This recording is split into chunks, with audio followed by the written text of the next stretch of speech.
Hi guys, welcome back to Authentically Alexis. Today, I'm going to be answering the question, what is autism? Now that's a loaded question because everyone on the spectrum has their own definition, their own personal definition of how they experience the world. So to keep this video more concise, I'm going to give you sort of the textbook definition and some little examples here and there. Okay, so first, I'm literally going to read you a definition. Autism is a neurodevelopmental condition of varying severity with lifelong effects that can be recognized from early childhood, characterized by difficulties with social interactions and communication, and by restrictive or repetitive patterns of thoughts and behavior. You get that? So there's a book out there called the DSM-5. It means the Diagnostic and Statistical Manual of Mental Disorders. I know, it's a mouthful. It's basically an encyclopedia of mental disorders. It has lists of the criteria that you have to meet in order to be diagnosed with specific mental disorders. This is the #1 tool that's used by psychiatrists and other diagnosticians to identify these different disorders in their patients. So there's kind of 3 main areas that they look at for autism, and you have to meet certain markers under each of these areas. #1 is social and communication deficits. I've heard that it should be reframed as social cognition differences, and I agree because it's less negatively based. #2 is restrictive or repetitive patterns of behavior. And #3 is differences in sensory perception. So an example of social and communication deficits are as follows. We tend to have deficits in social or communicative reciprocity. So what that means is that we're not reciprocating in a normal way. The flow of the conversation just doesn't feel the same as it would if 2 neurotypical people were talking. Basically, reciprocating in a socially acceptable way. I hope that makes sense. And again, this can vary from person to person. I know it's becoming super cliche, but there's a term and it goes, if you know one autistic person, you know one autistic person. Knowing one person doesn't mean that you know what other people on the spectrum may experience or how they act in social situations. So this is very individualized. Another area that can be an issue with us is eye contact and body language. Any form of communication that's not verbal and straightforward and basically just saying what you mean. So a neurotypical person kind of learns naturally over time how to pick up on what someone is really thinking based on their body language. And if you're a high masking person with autism, you can learn that too. I've done a pretty good job at learning that myself. Women typically mask more. We're kind of the more social creatures. And once we hit a certain age, for me it was around middle school age, I started to realize that I was kind of different than the people around me and watched and observed really intently to the other girls in my class. And that's just kind of continued through my adulthood. However, eye contact is something that I still struggle with today, and I don't think it's ever going to change for me. If I'm looking directly at someone's eyes when I'm talking to them, it can completely throw me off what I'm trying to say. I'll lose my train of thought. It's super distracting for me. And if we're having a long conversation and I'm trying to mask and assimilate and give the eye contact that's needed, not too much, not too little, it can really actually stress me out and overstimulate me. It's like I'm having too much input from too many different areas. The eye contact just feels really intense for me sometimes. Another thing we can do socially is interrupt and not really know when it's our turn to start talking, when someone is done with their thought and it's our turn to kind of jump into the conversation. This presents for me in difficulties with talking on the phone, which is very common amongst the autism community. When I'm talking on the phone with someone, I tend to interrupt a lot. I don't know if it has to do with like the very slight lag of when they're speaking and when I receive it through my ears, but I tend to always cut people off when we're talking on the phone. And another area socially where we can struggle is with figures of speech. So figures of speech are so weird to me because when someone uses a figure of speech, I literally imagine what they're saying. So again, with masking and with I've really paid attention to this. I've learned a lot of figures of speech and I even use them because I think that they're cool, but I don't naturally understand them at all. So if someone says, wow, you're really on the ball today, I am thinking in my head, no, I'm not. I'm not standing on a ball. Like I think literally, which is it's an autism thing. So quick, funny story about that. I loved sports growing up. I loved volleyball was my favorite, and I also loved soccer. I loved anything that involved going fast and playing with a ball. I'll explain when I talk about my early childhood autistic traits. Balls have always been my thing. I used to collect them and would walk around with one bouncy ball in each hand when I was a toddler. But my mom played basketball, and she loved basketball. She really wanted me to get into it, and I was excited too. So I tried out basketball. It ended up not working out because of the social aspect. The group of girls that played basketball every year weren't extremely friendly to me. I had some issues with bullying in middle school, so I ended up stopping basketball because it was just so torturous for me to be around that group of other females. But I remember one day a teacher's aide noticed I was doing really well in a certain class and said, "Wow, Alexis, you're really on the ball today." And I was so confused because I remembered my coach from basketball saying, stay on the ball, like follow the ball, basically, like eye on the ball. And I thought she was referring to basketball. I was so confused, and the entire rest of the day at school, I was trying to figure out what she meant by that. And then something that kind of goes along with not understanding figures of speech is sometimes, a lot of the times, we're kind of the last one to understand the joke. It takes a minute to process because there's a lot of like social aspects of jokes, and there's a lot of like unsaid things.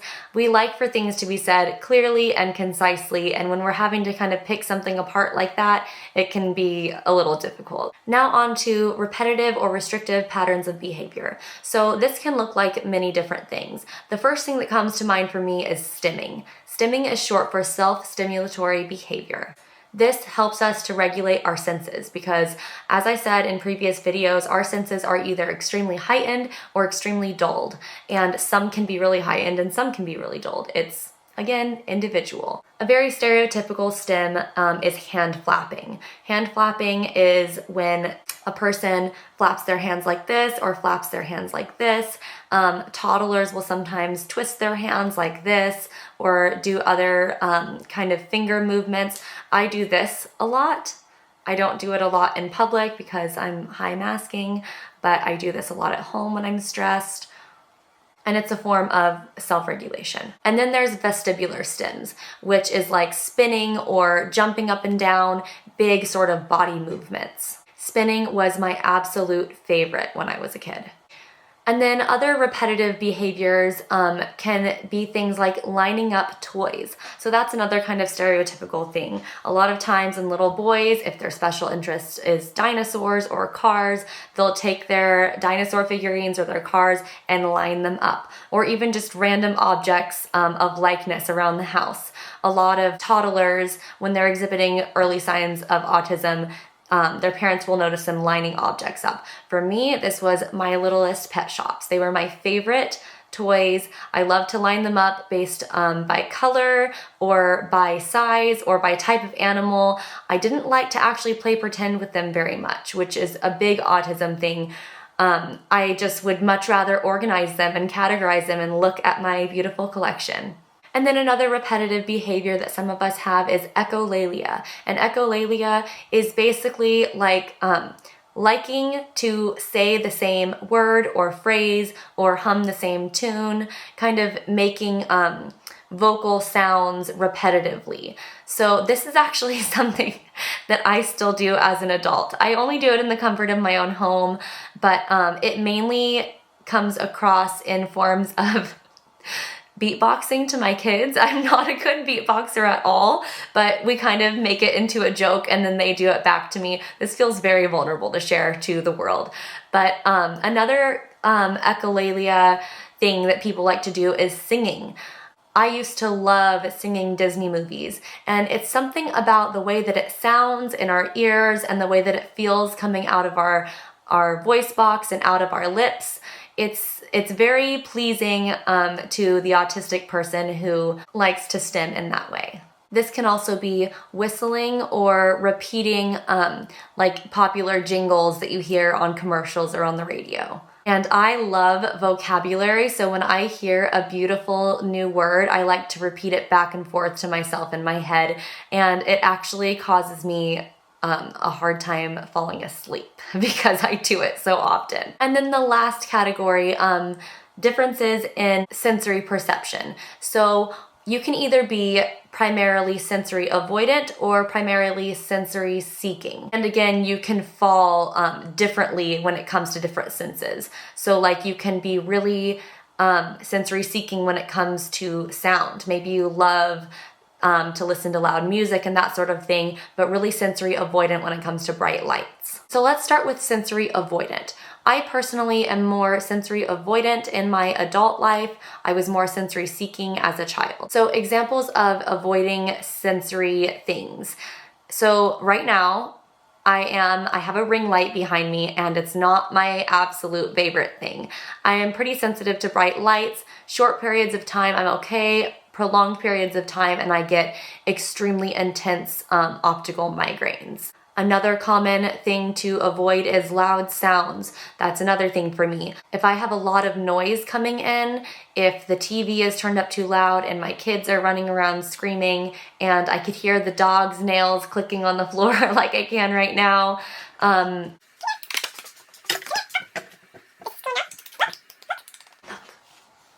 this is Kuna. She's my blue heeler. She hears something outside and she's got to get it. Go get it.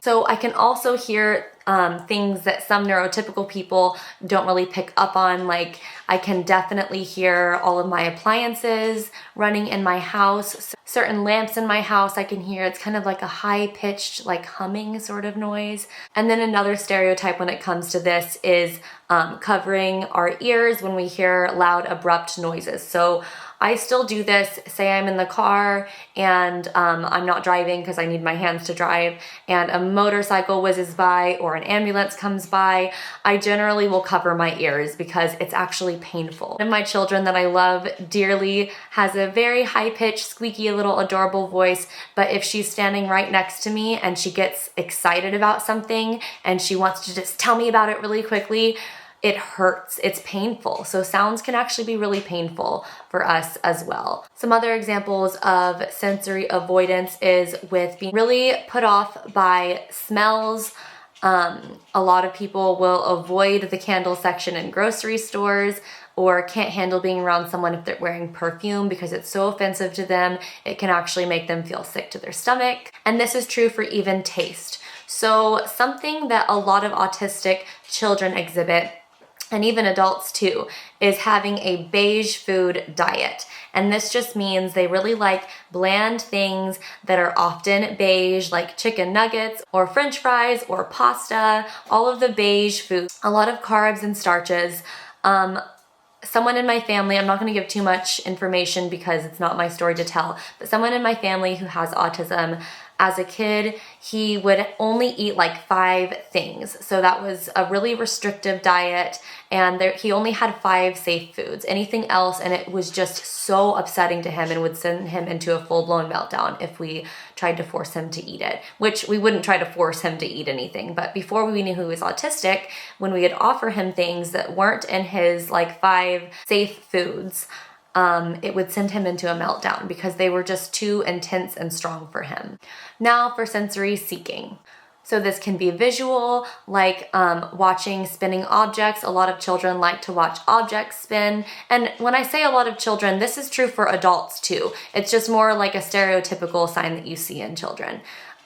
You might like to watch really intense visual videos on YouTube. You might love bright lights or strobe lights, going to the clubs, because that fulfills your sound needs too. So that goes for every other sense: sound, smell, touch, taste. A lot of people like a lot of hard pressure. That's like the touch thing.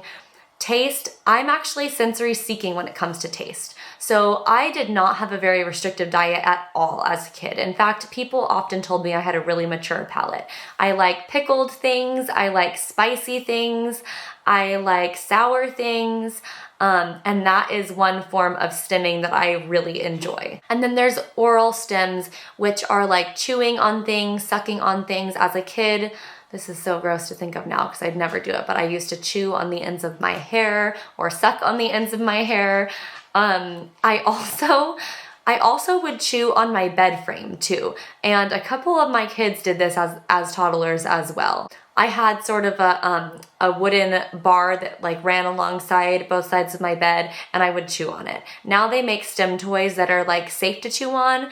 They won't break off. Well, some of them that are cheaply made will break, but they won't break. They are non-toxic, and you can wear them around your neck as necklaces to fulfill that oral stimulation need. So I want to go back to that definition that I read in the beginning. The portion where it said must be present in childhood, these things must be observed in childhood.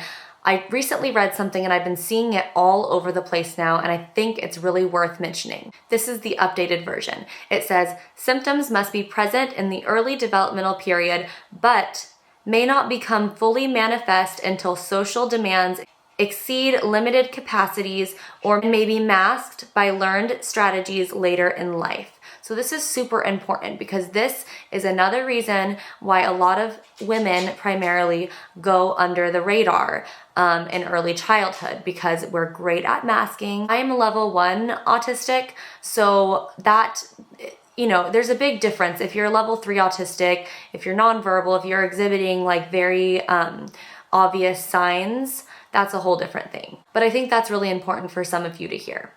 Autistic girls tend to be more well-behaved. They tend to come off as like quirky or funny or maybe a little bit weird or spirited or gifted. And so a lot of our symptoms don't raise any concerns until social demands exceed our limited capacities. So more on that later. Okay, that was a really kind of consolidated, quick, informative video on what is autism. Again, that's very simplified. I am a big advocate for listening to AA people, which means actually autistic people, as opposed to just reading a definition and reading the diagnostic criteria and that being the way that we represent and educate on autism. Listening to an actually autistic person about how they experience the world, I believe, is much more powerful. But I hope you have at least a little bit more of a better understanding of what autism is. Please don't forget to subscribe, like this video, or leave a comment down below. Until next time.